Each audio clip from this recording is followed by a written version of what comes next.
Okay, so the next speaker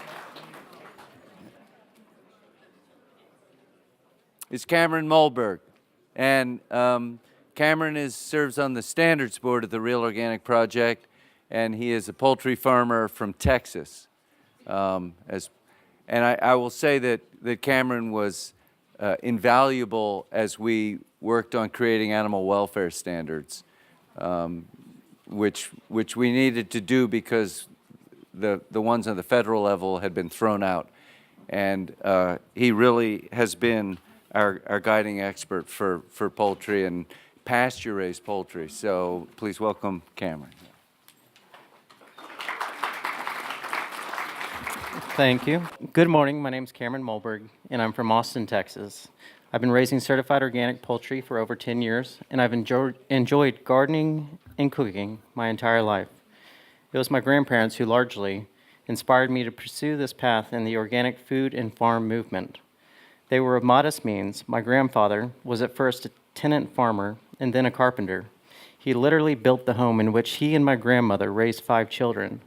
Most of the furniture in the house was fashioned in his wood shop. My grandmother, before raising her kids, processed turkeys at the nearby meatpacking plant. She quilted her entire life, and I'm so fortunate to have 2 of her handmade quilts. Here they are in the early 2000s in their garden where they grew fruit and vegetables year-round for themselves, their 5 kids, and what became countless grandkids. They did so for most of their lives. To round out their food needs, my grandfather would raise a few head of cattle, chickens from time to time. He hunted and fished. They pickled, canned, made preserves, cured meats, made homemade sausage, and don't even get me started on the amazing pastries and desserts my grandmother made. Do any of y'all have similar upbringings? Maybe so. They were thrifty and rarely bought new things. They liked doing things on their own and being self-sufficient. They knew the importance of good food and shared meals around the dining table.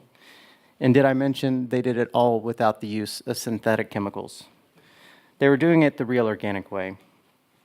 I was very fortunate and am eternally grateful for having been exposed to clean and healthy food from a very early age.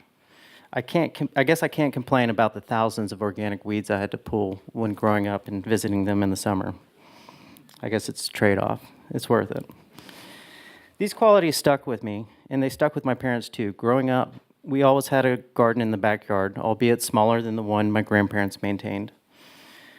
That's where I began appreciating homegrown tomatoes, and at the age of 10, I became a homemade kitchen salsa fanatic. And I don't know where Dave is, but I had to come clean. I did not always like tomatoes, but I do love them now, so hopefully he forgives me. Anyways, in college, I studied animal science and institutional management, all the while working 2 full-time jobs in various restaurants. After college, I continued to work in the restaurant industry. The highlight was starting and managing 2 organic restaurants in Austin. It was a thrill to be sourcing 100% organic ingredients for the first time in my career. But I quickly realized how difficult it was to do just that. The infrastructure wasn't there. It wasn't robust enough to service the restaurant industry at that time. That's when my path shifted, away from the food service industry and back towards organic ag and making high-quality foods more accessible to more people. I became passionate about building infrastructure and figuring out how farms, local farms, could scale up their organic production to become reliable sources for restaurants, retailers, and large institutions. In the decades since, we've seen many changes and improvements. Farm-to-table distributors, local CSAs, and food delivery services, easier access to organic inputs for farms, both vegetable and livestock. While this is awesome for local organic farming communities, both rural and urban, the other side of organics has also expanded and discovered easier ways to the market. You know what I'm talking about. I'm talking about big organic agriculture. Now, I don't want to knock all corporate ag and food companies. The increase in consumers seeking out organic is a step in the right direction, and some corporations are doing some good things. But the reality is that we know the shoppers aren't always getting the products they think they're getting. Now, I'll get back to this shortly. But first, I want to show you some photos from the farms I've been part of. For 8 years, I've managed the operations of an organic feed mill and egg farm in Texas. We were the first commercially available pasture-raised organic egg in the southern United States, as well as the first certified organic feed mill in the state of Texas. During this time, I had the pleasure of working with organic and sustainable farmers all across the United States, and I got to know a wide variety of farming styles and preferences, both on the livestock side and the grain side, with farms ranging from half an acre to thousands of acres. I led the feed and egg businesses both through multiple expansions. We worked hard to scale up without sacrificing our quality or compromising our integrity, and all the while continuing to work with our customers of any size. Now at Greener Pastures Chicken, I'm focused on providing the highest quality pasture-raised organic chicken in the state of Texas. From day one, we planned our operation for scaling up, even though we only run small batches. We have the infrastructure in place for large-scale production that we aim for in the future. We have meticulously planned so that we won't be compelled, even in the slightest, to compromise the integrity or welfare of our product. From the photos, you can see these birds are outside.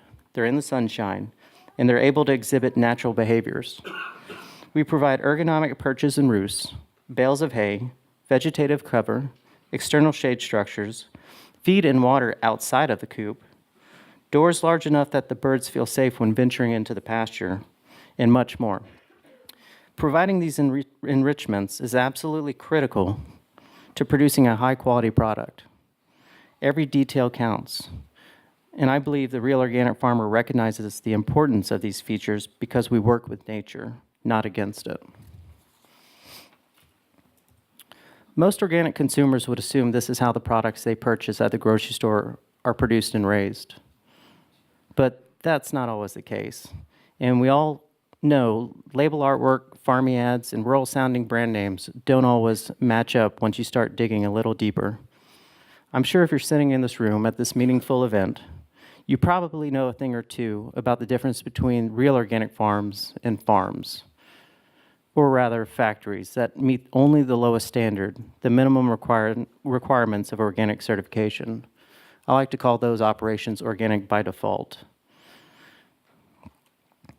One of the reasons I'm here today, speaking on behalf of the Real Organic Project and Greener Pastures Chicken, is largely due to a policy measure that failed despite its overwhelming support, the OLPP, Organic Livestock and Poultry Practices. The it's tongue twister sometimes. The OLPP was designed to clarify how producers and handlers participating in the National Organic Program must treat livestock and poultry to ensure their well-being. The rule would have established maximum stocking densities and would have eliminated or greatly limited alterations such as beak trimming, toe trimming, declawing, etc. The rule would have mandated year-round access to the outdoors and to vegetative cover as well, and not just to porches. Livestock would be back on the farm, and the organic CAFOs would largely be a thing of the past. Just a side note to be clear, in case anybody's not familiar with CAFO, it's CAFO for Concentrated Animal Feeding Operation. The final rule had over 72,000 organic stakeholders in favor of the proposal, and fewer than 50 wrote in opposition. So basically, for every one stakeholder opposed, there were 1,440 stakeholders in favor. Does anybody find that shocking? Well, what happened? The majority of those in opposition to the welfare rules were the people who run large commercial operations and various outside trade organizations. I mean, we've seen that in other parts of the industry, so I guess we probably could have seen that coming. But crazy to think that they couldn't even mobilize more than 50 people to comment with them against the proposal. Anyways, an example of those in opposition is the National Pork Producers Council, which stated, now hear this, animal production practices have nothing to do with the basic concept of organic. I think we disagree with that. I'm sure if you ask the big hydroponic companies that have also infiltrated organics, they would have something similar to say about the soil. Industry also said the OLPP would have been too costly for farms to bear and that it would put a financial burden on smaller farms. Well, that was pretty considerate of them. Maybe when big industrial ag was referring to small farm, they were referring to acreage. I'm not particularly sure how they came up with small farm or what that definition is, but perhaps I'm playing the devil's advocate here. Let's check out those small farms that might have suffered. So this is a pretty small area. Imagine how many animals could be housed in these units.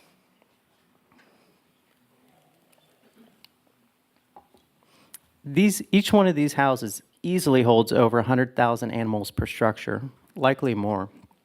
The entire footprint of the farm is just over 21 acres. To put that into perspective, my egg operation is 90 acres, and we couldn't handle more than 50,000 birds. Any more, and that would be too much for the land to bear. This egg farm is 21 acres and can house close to 1 million birds. By comparison, that would mean at my 90-acre farm, I could house 4.28 million birds on the same amount of land, instead of the 30 to 40,000 we plan to raise. Here's another one. And let's check it out from a different angle. Is there anything striking about this house or these houses? Nothing outdoors? That's definitely one thing. Bingo. They're multi-story houses, multiple levels. That would mean, again, referring to my farm, we could go from the 4 million to 8.5 million birds versus the 40,000 that we plan to raise. That's over 170-fold increase over my current stocking density. That's 170 times over. That's crazy. And for you, those of you that don't know me, that was me yelling. Here are 2 organic dairies. These 2 dairies produce more milk than all the organic dairies in Wisconsin combined. It's no wonder that in Wisconsin alone, an average of 500 small dairies go out of business each year. That's more than 1 per day. Do you see a single blade of grass? Now, granted, it's an aerial photo, so maybe we should look for a patch of grass. Still no? Yeah, I didn't think so. The reality is that the OLPP would have leveled the playing field by requiring big industry to play by the rules the real organic farmers already practice. When you look at these photos, can you imagine any reason why these CAFOs wouldn't want the OLPP to have been adopted? Could it have anything to do with maintaining vegetative cover? Being required to build soil? A need to reduce their stocking densities? And providing their livestock with outdoor access? Or could it have anything to do with being required to follow the intent of the existing rules by clarifying them? What harm comes from these factory operations besides poor animal welfare and harmful environmental practices? Well, there's also an economic repercussion. Big ag is threatening the success of real organic producers because they can manipulate markets. They have the power of the purse. They buy up the supply and they push out the smaller farms. They aren't the good guy. Sure, the price point on the shelf looks great, but it's just lipstick on a pig. And for any of you pork producers, I'm sorry. It's kind of a little jab. Anyways, of these 3 photos, which one is certified organic? I heard it. All of them. Yep, that was a trick question. The philosophy of the real organic farmer is to work with Mother Nature. This means making compost, limiting outside inputs, mitigating waste, building soil and organic matter, treating our livestock with care, and promoting biodiversity. The average conventional farm loses a 1/16 of an inch of topsoil per year to runoff, tillage, and poor management in general. My farms lose 1/16 of an inch of fence post per year because we're building organic matter. Yeah. Anyway, in agriculture, this is critically important, especially as we face more extreme weather events and other effects of climate change. Building topsoil is building resilience. Did you know that an increase of 1% of organic matter allows the soil to retain up to 20,000 gallons more water per acre? It's true. Building the soil not only improves water retention, but it allows for better drainage. It supports deeper root penetration, and it helps sequester carbon. It makes the land that much more productive and the farm business that much more likely to succeed and to bounce back after a tough season or other hardship. People ask me, is big ag the enemy? Isn't it obvious? They're very deceptive and intentionally misleading, but the reality is we know what they are, and we know they are unwilling to change. We're not going to change the spots on the leopard. Our real focus is our buying practices. Michael Pollan is right. We have the power, and we can vote with our dollars. There are real organic farmers, and then there are CAFOs and factory farms. I think we can all agree that CAFO should have no place in organic agriculture.